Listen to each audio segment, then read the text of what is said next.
Election commission means चुनाव आयोग, और ये चुनाव आयोग means that is the independent constitutional body. क्या है ये? हाँ, ये ऑटोनॉमस कॉन्स्टिट्यूशनल अथॉरिटी है which is responsible for conducting election in our country। तो जब इलेक्शंस होते हैं तो यहाँ गवर्नमेंट वगैरह का कोई रोल नहीं रहता है। Who is mainly responsible for conducting election in India? So the election commission, and it consists of 3 members. One is the chief election commissioner, he is the head, and other 2 are the election commissioners, other election commissioners। अब बेटा ये भी तुम लोगों के मन में कौतूहल होगा कि होता कौन है, कहाँ से आ जाते हैं, कैसे चुनकर आते हैं, इनका क्या कार्यकाल है, व्हाट इज द टेन्यूर। तो हम लोग देखते हैं कि हमारे डेमोक्रेसी में specially in our country we see that mainly mostly organizations or most institutions are elected or appointed for 5 years, लेकिन इलेक्शन कमीशन का जो कार्यकाल है tenure is for 6 years। कितने वर्षों का है? 6 साल का। ठीक, और ये लोग कौन होते हैं? तो these are the retired IAS officers, IRS officers, ये सब रिटायर्ड सिविल सर्वेंट्स हैं। कौन लोग? जो इलेक्शन कमिश्नर के रूप में चुन करके आते हैं। IAS means Indian Administrative Service, IRS means Indian Revenue Services। ये सब सिविल सर्विसेज से अपना ये कर लिए हैं जॉब करके, उसके बाद इधर आए। ठीक, अब मान लो ये आ गया, तो जब इनको अपॉइंटमेंट किया जाता है तो ये सारे लोग इलेक्शन कंडक्ट कराने के लिए रेस्पॉन्सिबल हैं और इलेक्शन को देखते हैं, लेकिन इनका कार्यकाल कितना है? तो ऐसे कंडीशन में क्या होता है कि यदि इनकी उम्र जो है, यदि इनकी उम्र में 65 साल का वर्ष यदि ये पूरा कर लेते हैं तो रिटायर हो जाते हैं, वरना यदि 6 साल का कार्यकाल पूरा हो जाता है, यानी 6 इयर्स का वो इलेक्शन कमीशन का जो टेन्यूर है वो कंप्लीट हो जाता है, तब वो रिटायर होता है। तो what is the function of election commission? Let us see here, and who is the chief election commissioner of India recently? तो recently mister Sunil Arora is the chief election commissioner of India. Let us see what is given here, independent election commission. हम civil services exam कौन कराता है? Government ही कराती है। UPSC union public service commission, वो भी एक कमीशन, वो भी आयोग है, और उसी के अकॉर्डिंग टू वो सारे अरेंजमेंट किए जाते हैं जिसको कि एग्जाम्स कंडक्ट कराया जाता है। चलिए इंडिपेंडेंट इलेक्शन कमीशन को हम देखते हैं। One simple way of checking whether elections are fair address किने के गावात चल सांगते ना। शुरू हो गया। बैकग्राउंड का म्यूजिक ऑफ रखो। आयुष, आयुष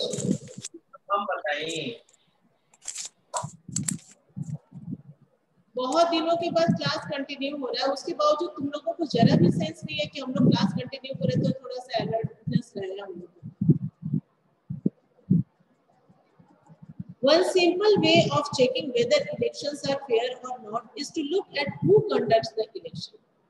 यदि हमें देखना है कि चुनाव जो हो रहा है, इलेक्शंस जो हमारे यहाँ हो रहा है, is it fair or not? क्या ये सही हो रहा है कि इसमें किसी भी तरह की धांधली है, कहीं कोई करप्शन है, क्या बात है?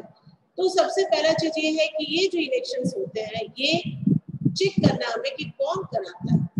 Who is responsible for conducting the elections? Are they independent of the government? क्या वो सरकार से स्वतंत्र हैं? यानी यदि सरकार के कंट्रोल में रहेगा तो सरकार तो उसका रिजल्ट चेंज भी करवा सकती है, अपने अकॉर्डिंग टू उसको मोटिवेट कर देगी, अपने तरीके से उसको डाइवर्ट कर देगी और उसमें उसका प्रभाव रह जाएगा। लेकिन हमारे यहाँ क्या है, इंडिपेंडेंट इलेक्शन कमीशन स्वतंत्र है, किसी का किसी भी तरह से इसके ऊपर दबाव नहीं है और ये अपने तरीके से हर किसी को चेक करती है ये कमीशन और इलेक्शन करवाती है। और कैन द गवर्नमेंट और द रूलिंग पार्टी इन्फ्लुएंस और प्रेशराइज देम? क्या कोई रूलिंग पार्टी उनके ऊपर दबाव बना सकती है क्या? ऐसा तो नहीं है कि जो रूलिंग में आ गई है वो उनके ऊपर दबाव बना करके उनको इतना मजबूर कर दे कि उसके अकॉर्डिंग टू इलेक्शंस के जो भी कंडक्ट हो रहा है या पोलिंग्स हो रहे हैं या उसके रिजल्ट्स आ रहे हैं उनके अकॉर्डिंग टू रिजल्ट आ जाए, तब तो ये प्रेशराइज कर दे कि तो जो रूलिंग पार्टी है वही हर बार जीत जाएगी। अब do they have enough powers to be able to conduct free and fair elections? क्या उनके पास इतने अधिकार, इतनी शक्तियां दी गई हैं जिसके माध्यम से ये स्वतंत्र और निष्पक्ष चुनाव कराने के लिए पर्याप्त हैं, जिम्मेदार हैं और करा लेते हैं? Do they actually use these powers? क्या जो शक्तियां उन्हें दी गई हैं वो उन्हें यूज कर पाते हैं? The answer to all these questions is quite positive for our country. इसका यदि जवाब हम देखेंगे तो हमारे देश के लिए सभी पॉजिटिव यानी सकारात्मक, यानी हमारे कंट्री में ऐसा ही होता है, जो बेहतर होता है वही हमारे यहाँ होता है। In our country, elections are conducted by an independent and very powerful election commission. It enjoys the same kind of independence that the judiciary enjoys. देखो बेटा, यहाँ पे एक चीज दिया गया, ध्यान देना है। इसको इतने अधिकार दे दिए गए हैं, किसको? चीफ इलेक्शन कमिश्नर को और इलेक्शन कमीशन को, जैसे कि हम लोग देखते हैं कि जो जुडिशरी को पावर मिला हुआ, न्यायपालिका को, जैसे जज जो दे देता है जजमेंट, दैट इज फाइनल। तो सुप्रीम कोर्ट में कोई भी केस जाता है और वहां पे जब जजमेंट होती है और जो सुप्रीम कोर्ट का जो भी दिया रहता है जजमेंट, उसको हर कोई स्वीकार करता है। उसी तरीके से इलेक्शन कमीशन भी है, और इलेक्शन कमिश्नर जो है चीफ इलेक्शन कमिश्नर, यदि वो एक बार अपॉइंटेड हो जाता है तो फिर वो एकदम पावरफुल हो जाता है, just like the chief justice. The chief election commissioner, that is CEC, is appointed by the president of India. कौन इन्हें चुनता है? अंडरलाइन कर लेना बेटा इसको, by whom he is appointed? The president of India. But once appointed, the chief election commissioner is not answerable to the president or the government. देखो कितना बड़ा अधिकार इसको दिया गया है। क्या कहा जा रहा है कि यदि एक बार वो चुन लिया है, कौन? चीफ इलेक्शन कमिश्नर, मुख्य चुनाव आयोग, तो फिर वो ना तो राष्ट्रपति को जवाब देने के लिए बाध्य हो सकता, ना ही सरकार को, यानी कि उससे कोई सवाल नहीं कर सकता, उसके किए हुए काम पर कोई आवाज नहीं उठा सकता, यानी कि उसका दिया गया जो डिसीजन है that is final and every party has to follow that. तो अब यहाँ पे देख लो उसके पावर कितने अधिक हो गए, just like the chief justice. Even if the ruling party or government does not like what the constitution does, it is virtually impossible for it to remove the CEC. यदि रूलिंग पार्टी यदि जो है उसको लगता है कि chief election commissioner बड़ा strict है, हमारे अकॉर्डिंग टू काम नहीं कर रहा है, ये क्या कर रहा है, सब लोगों को इधर से उधर तितर बितर कर रहा है, बहुत सारे प्रतिबंध लगा रहा है, चाहे उसको कितना भी गुस्सा आए, चाहे वो कितना भी नाराज रहे, रूलिंग में है तो पावर है उसके पास, सत्ता में, लेकिन फिर भी वो कुछ नहीं कर सकता CEC के खिलाफ, ना ही उसको वहां से हटा सकता है। सोच लो, यानी कि ये हर किसी को जैसा चाहे वैसा नचा सकता है एक बार यदि ये चुन लिया गया तो। इवन प्रेसिडेंट के इलेक्शन के लिए भी यही जिम्मेदार है, कौन? Election commission. हमारे यहाँ लोकसभा के जो इलेक्शंस होते हैं, यानी कि ऑन द सेंट्रल, हाँ बेटा बोलो बोलो बाबू, क्या बोलो? इसको भी कंट्रोल नहीं कर सकता है, क्या बाबू? इसको कोई कंट्रोल नहीं कर सकता है, कंट्रोल करेगा वहां पे, इसको कोई कंट्रोल नहीं कर सकता है। तो सुनो भाई सुनो, आंसर दे रहा है। इसके ऊपर भी इम्पीचमेंट ही लगाया जाता है। तुम लोग पढ़े हो ना चीफ जस्टिस को कैसे हटाया जाता है? The chief justice is removed from his post with the help of impeachment, महाभियोग जिसको कहा जाता है। तो इस पर भी महाभियोग लगाया जाता है, इम्पीचमेंट प्रोसेस, और वो बहुत ही टफ होता है और वो बहुत रेयरली पास होता है। आज तक किसी इलेक्शन कमिश्नर को इंडिया के इतने बड़े इतिहास में कभी हटाया नहीं गया। इनका कार्यकाल भी बहुत थोड़ा सा होता है और बहुत माने कि कम समय का होता है। कभी कभी कुछ इलेक्शन कमिश्नर्स चुन करके आते हैं चीफ इलेक्शन कमिश्नर, तो उनका इतना कम समय रहता है कि कभी कभी 6 महीने में ही रिटायर हो जाते हैं, क्योंकि उनका कार्यकाल ऐसे 6 साल का इलेक्शन कमीशन का। लेकिन जब उनका 65 ईयर्स एज हो जाएगा तो वो रिटायर हो जाएंगे, तो वो पहले से ही रिटायर्ड होकर के आते हैं। तुम लोग पढ़ ही रहे हो कि जो एडमिनिस्ट्रेटिव सर्विसेज में काम कर चुके हैं, रेवेन्यू सर्विसेज में जो काम कर चुके हैं, वो लोग यहाँ जॉब करने के लिए आते हैं, उनको यहाँ पे कमिश्नर के रूप में अपॉइंट किया जाता है। तो जब वो अपॉइंटेड हो गए तो ऑलरेडी उनके तो एज काफी हो गई है, तो जो भी टेन्योर उनका पहले होता है, यदि 6 साल पूरा हो गया पहले ही, तब इनको उस समय ही हटा दिया जाएगा, क्योंकि वो तो टर्म चल रहा है जब इलेक्शन कमीशन बना उस समय से 6 साल, बीच बीच में रिटायर होते रहते हैं, इन लोगों को वहां अपॉइंट कर किया जाता है। तो ये 6 साल का कार्यकाल पहले हो गया तब वो रिटायर हो गया, वरना उनका यदि 65 साल पहले हो गया तो कभी भी वो रिटायर हो गया। तो बहुत लंबे समय तक ये नहीं रह पाते, तो बहुत जल्दी जल्दी चेंज होता रहता है ये चीफ इलेक्शन कमिश्नर का जो पोस्ट है। उसके अलावा भी 2 इलेक्शन कमिश्नर होते हैं, वो चीफ नहीं होते हैं, 2 और होते हैं। 3 लोगों की माने कि एक ग्रुप है, कमीशन है, जो एक है वो चीफ इलेक्शन कमीशन है, और वो चीफ इलेक्शन कमिश्नर और 2 जो है वो अदर इलेक्शन कमिश्नर्स। जैसे तुम लोगों ने अभी बताया कि अदर इलेक्शन कमिश्नर्स में एक है कौन, सुशील चंद्रा, और दूसरे हैं राजीव कुमार, और चीफ इलेक्शन कमिश्नर कौन है, सुनील अरोड़ा। तो इन्हीं लोगों के द्वारा इस इलेक्शन कमीशन को पूरी तरीके से हैंडल किया जाता है, ये पूरा हर चीज सुपरवाइज करते हैं।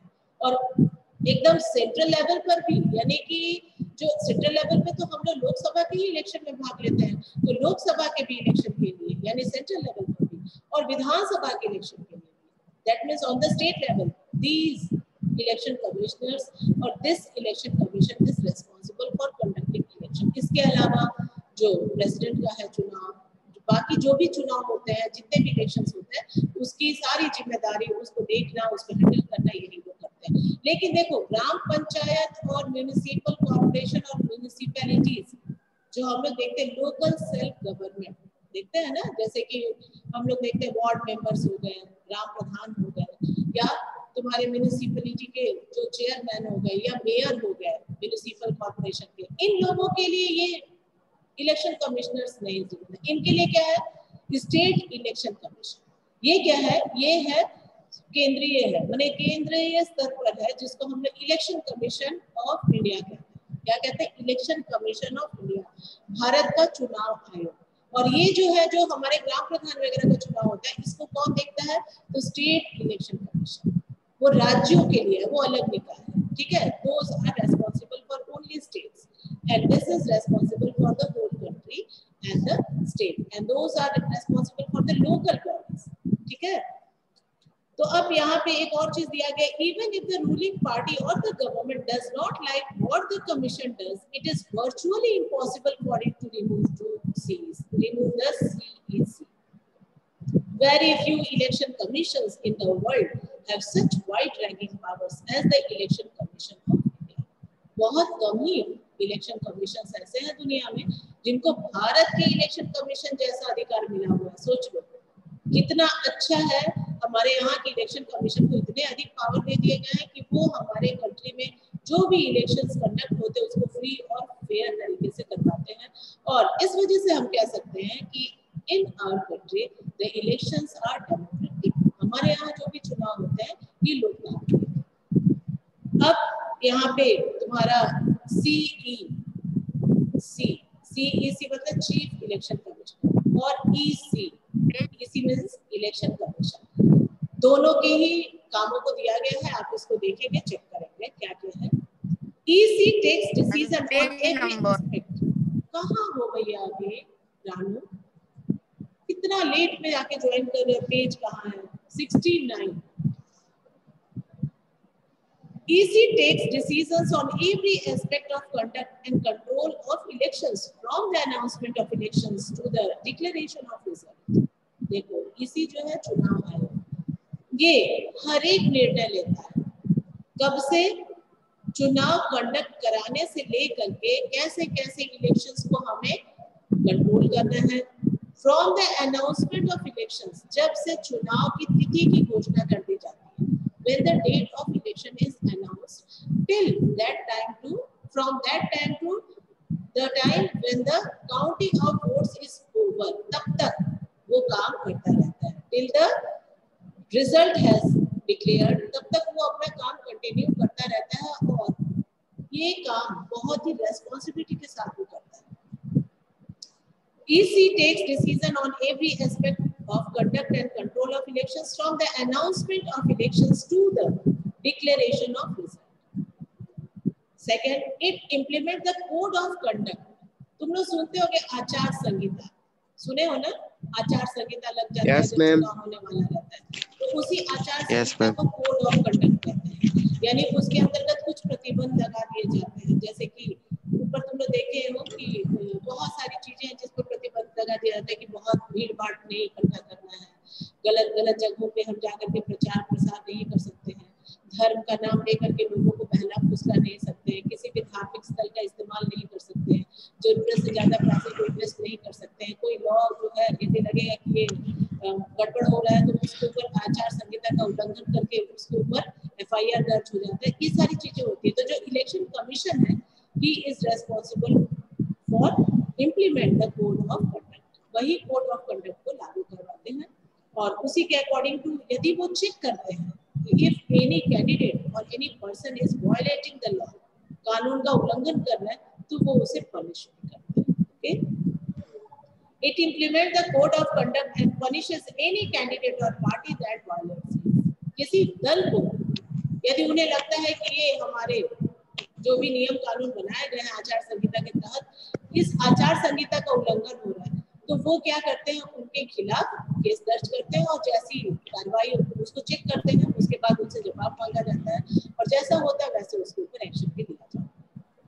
During the election period, the EC can order the government to follow some guidelines. जब इलेक्शन चलता रहता है, during दौरान इलेक्शन के दौरान, the election commission can order the government. सोचो, सरकार जो चला रही है पूरे देश को, उसको भी ऑर्डर कर सकते हैं इलेक्शन कमीशन। और क्या ऑर्डर करते हैं, टू फॉलो सम गाइडलाइंस, कुछ गाइडलाइंस को फॉलो करने के लिए वो ऑर्डर कर सकते हैं। And misuse of governmental power to enhance its chances to win elections or to transfer some government officers.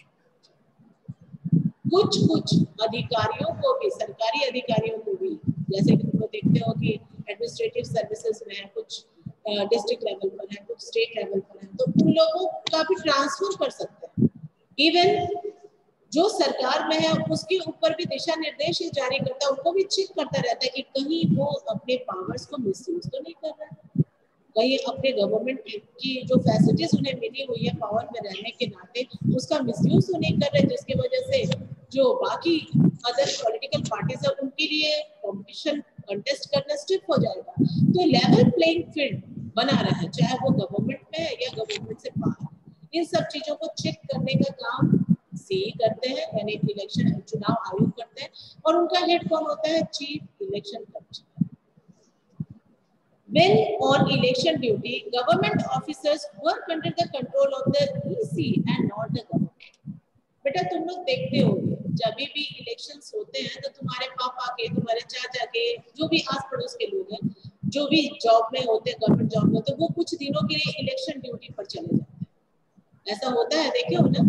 तो उस समय जैसे इलेक्शन ड्यूटी पे जाते हैं तो कई तरह के काम है, क्योंकि ये इलेक्शंस करवाने हैं और इलेक्शंस होते ही हैं, पूरा एरिया डिमार्केट हो जाता है, अलग अलग कंस्टिट्यूएंसीज बन जाती है, अलग अलग चुनाव क्षेत्र हो जाते हैं, और उन सारे चुनाव क्षेत्रों में बहुत सारे कैंडिडेट्स चुनाव लड़ते भी हैं, तो उन सारे लोगों के भी एजेंट्स होते हैं। जैसे तुम लोगों ने पीछे पढ़ा कि जो भी मतदान केंद्र है, जिसको हम लोग पोलिंग बूथ कहते हैं, उसके भीतर भी जो डिफरेंट पॉलिटिकल पार्टीज के एजेंट्स हैं वो वहां बैठे रहते हैं, ताकि उनको चेक करते रहे कि कहीं कोई किसी भी तरह का गड़बड़ी ना हो।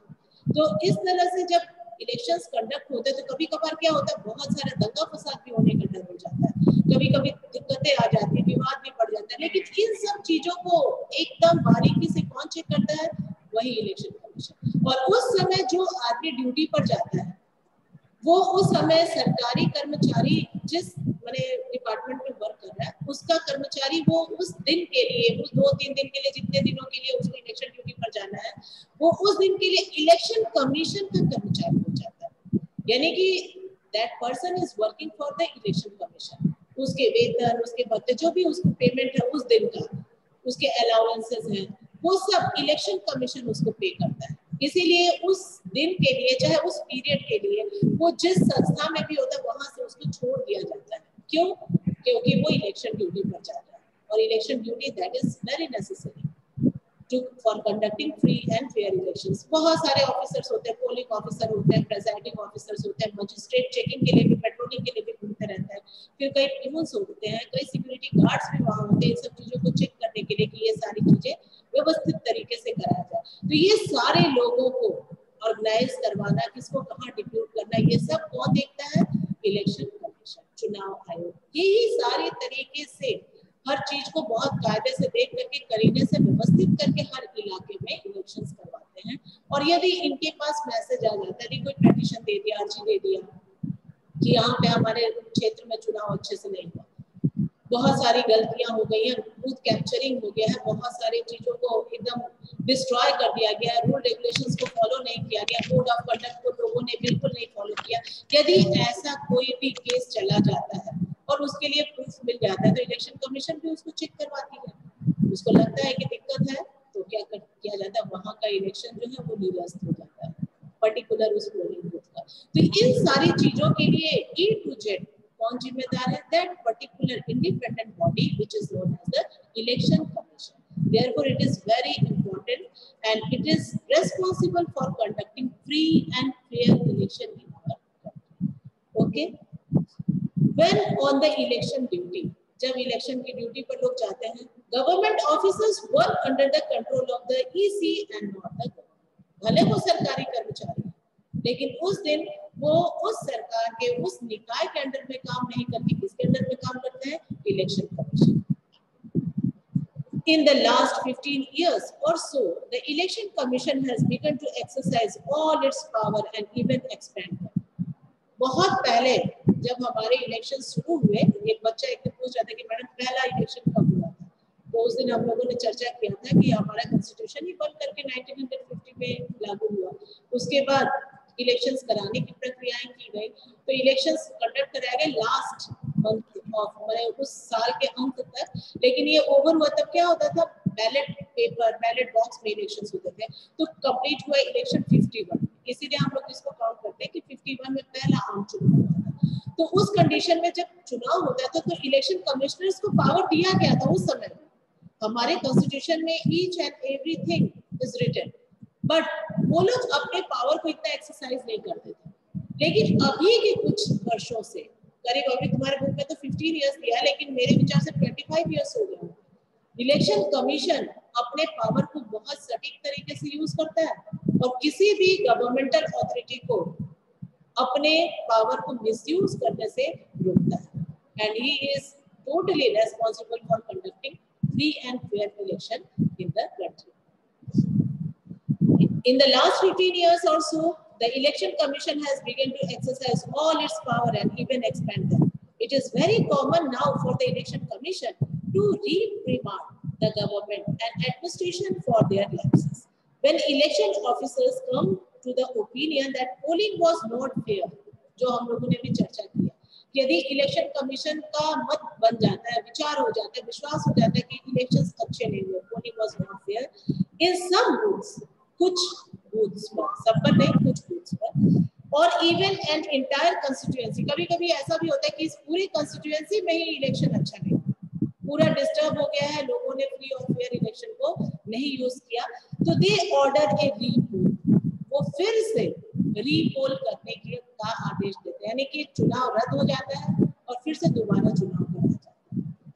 The ruling parties often do not like what the EC does. जो भी पावर पे होता है उसको पावर को यूटिलाइज करने का मौका तो मिलता नहीं है, तो उसको बहुत अजीब सा लगता है, चिड़चिड़ा जाता है या पसंद नहीं आता है। बहुत बार ऐसा होता है, उसको अच्छा नहीं लगता कि EC क्या कर रहा है, क्यों इतना कर रहा है, क्यों इतना फेरबदल कर रहा है, क्यों अधिकारियों को यहाँ से वहाँ बदल दे रहा है, लेकिन कुछ नहीं कर सकते क्योंकि एक बार जो मैम रीपोल आज तक हुआ है कि नहीं? बहुत जगह पे हुआ बेटा, अक्सर तुम लोग सुनते हो कि यहाँ का जो था बैलेट बॉक्स, बहुत पहले ऐसा होता था, अभी भी होता है, कभी कभी सुन जाते हो कि यहाँ का पूरा गड़बड़ हो गया, पूरा डिस्टर्ब हो गया है, लोग जबरदस्ती ईवीएम को ही खराब कर दिए हैं या एक ही बटन दबा रहे बैलेट बॉक्स और बैलेट पेपर एक ही होता है।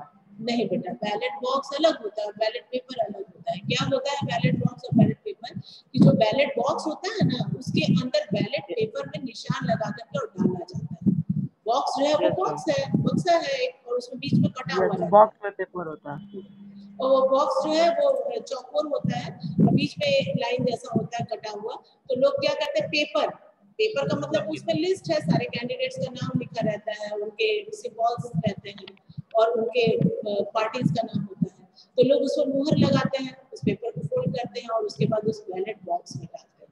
तो पहले क्या होता था कि बैलेट ही बॉक्स उठा करके कहीं कोई तालाब में फेंक दिया, कोई उठा करके लेके भाग गया, मारा पीटी भागा दौड़ी हो जाता था। अब तो ये सारी चीजें कंट्रोल हो गई क्योंकि अब तो मशीन ही है और उसी मशीन में बटन दबा देना, वोट पड़ गया। तो भी देखते हो कि कई बार दूसरे पार्टीज वाले जिन्हें लगता है कि हम चुनाव हार जाएंगे, लगता है चिल्लाने की वोटिंग मशीन ही खराब था, ईवीएम ठीक नहीं था, इलेक्ट्रॉनिक वोटिंग मशीन ही डिस्टर्ब था। हाँ बेटा मैम मैम जो इसी के 3 पॉइंट थे मैम, फंक्शन ऑफ ईसी है ना। हाँ ये सारा ऊपर जो दिया गया है ना, ये ईसी का है। ये फंक्शन है ना मैम। हाँ function, what are the functions for which the Of EC is EC. responsible, which type of powers are given to the EC, ये भी हो सकता तो है। मैम अगर ये 3 पॉइंट लिख देंगे तो आंसर हो जाएगा इस क्वेश्चन का। हाँ तीन जो आप लिखोगे ना तो इसको 3 पॉइंट को तुम शॉर्ट में भी करके लिख सकते हो, तो ऐसे लिखोगे तो बहुत बड़ा हो जाएगा। इतना टोटल नहीं लिखना है, कुछ पॉइंट्स उसमें से छांट करके उसको शॉर्ट करके लिख सकते हो। Thank you ma'am. मैम चलिए चीफ इलेक्शन कमीशन पत्र किसको देता है? चीफ इलेक्शन चीफ कमिश्नर नहीं सुनाई दे रहा है। मतलब चीफ इलेक्शन कमिश्नर में इस्तीफा पत्र किसको देता है? जो प्रेसिडेंट उसको नियुक्त करेगा तो उसी को ना इस्तीफा भी सौंपेगा प्रेसिडेंट को। पढ़े ना मैम ऊपर कितने कि कौन प्रेसिडेंट, कौन उसको अपॉइंट करता है, तो प्रेसिडेंट। तो जब वो रेजिग्नेशन देगा तो प्रेसिडेंट को देगा। मैम कितने दिन बाद इसका एक ड्यूरेशन होगा ना? तो ड्यूरेशन तो पता है शुरू में कहाँ थे, 6 इयर्स का ड्यूरेशन होता है।